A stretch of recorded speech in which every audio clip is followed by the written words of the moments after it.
జీవన విలువలు మానవుని మహనీయునిగా, గౌరవనీయునిగా తయారు చేస్తాయి. ఆధ్యాత్మిక విలువలు అంతరించిపోతున్న కారణంగా నేటి మన జీవితము ఒక అనాథ బాలుని వలె దిశాహీనంగా, నిరుత్సాహంగా అయిపోతోంది. జీవన విలువల ద్వారా మానవతను సుసంపన్నంగా చేసేందుకు గత 8 దశాబ్దాలుగా ప్రజాపిత బ్రహ్మకుమారి ఈశ్వరీయ విశ్వవిద్యాలయం నిర్విరామంగా కృషి చేస్తోంది. దీనిని సాధించేందుకు పరమపిత పరమాత్ముని కళ్యాణకారి భావన ఈ మహాయజ్ఞానికి ప్రేరణాదాయకమైంది. 1936వ సంవత్సరంలో సర్వశక్తివంతుడైన పరమాత్ముని ప్రేరణ ద్వారా సింధ్ హైదరాబాదులో దాదా లేఖరాజ్ గారి మాధ్యమంగా ఓం మండలి రూపంలో ఈ మహాయజ్ఞానికి అంకురార్పణ జరిగింది.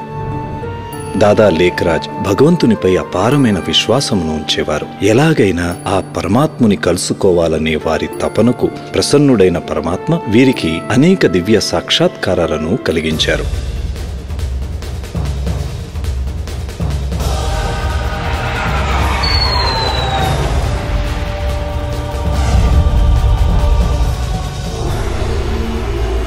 అలాగే వీరికి ప్రజాపిత బ్రహ్మ అన్న దివ్యనామాన్ని ప్రసాదించి నవయుగ స్థాపనకు నిమిత్తంగా చేశారు.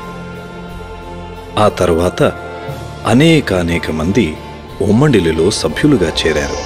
బ్రహ్మబాబా నారీ శక్తిని ముందు ఉంచుతూ సంస్థ కార్యనిర్వహణ బాధ్యతలను మాతలు మరియు సోదరీమణులకు అప్పగించారు. విభజన తరువాత 1950లో ఓం మండలిని పాకిస్తాన్ నుండి భారతదేశంలోకి రాజస్థాన్లోని ఆరావళి పర్వత శ్రేణుల మధ్య ఉన్న ఆబూ శిఖరం పైకి మార్చారు.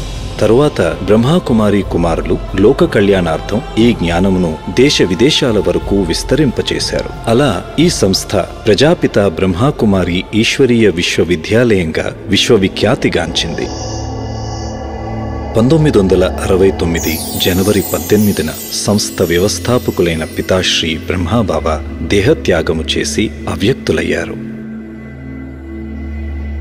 అప్పటి నుండి సంస్థ కార్యవ్యవహారములను దాదీ ప్రకాష్ మణి గారు నిర్వహించసాగారు. వారి అద్వితీయ నేతృత్వంలో నేడు ఈ సంస్థ మొత్తం విశ్వంలోని 133 దేశాలలో 9000 శాఖలకు పైగా స్థాపించి ఒక విశాల వటవృక్షంగా రూపుదిద్దుకుంది.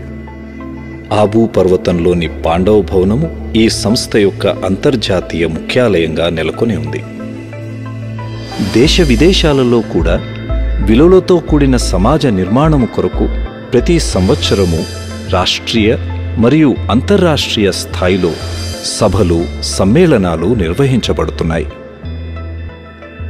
1981వ సంవత్సరంలో సంయుక్త రాష్ట్ర మండలిలో ఈ సంస్థకు ప్రభుత్వేతర సంస్థగా ఎన్జిఓగా సభ్యత్వము లభించింది.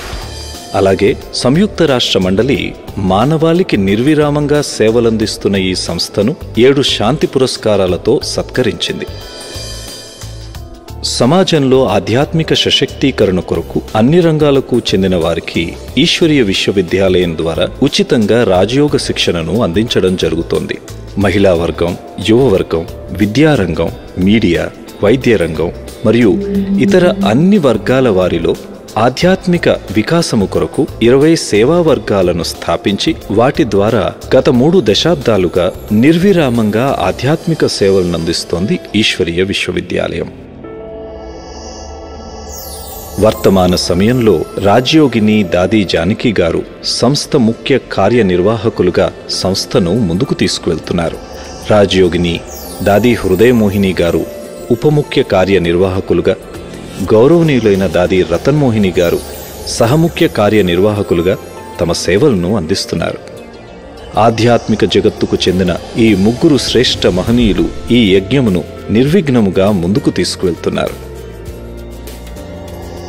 ఇక్కడ అన్ని ధర్మాల వారు, జాతుల వారు, భాషల వారు, అన్ని వయస్కుల వారు ఈ జ్ఞానము ద్వారా స్వయమును లాభాన్వితం చేసుకోవచ్చు. ఇప్పటి వరకు విశ్వంలోని లక్షలాది మంది సోదరీ సోదరులంతా తమ సంకుచిత ఆలోచన విధానాల నుండి విముక్తులై వసుదైవ కుటుంబ భావనల ద్వారా విలువలతో కూడిన సమాజ నిర్మాణం కొరకు నిమిత్తులవుతున్నారు. ఓం శాంతి.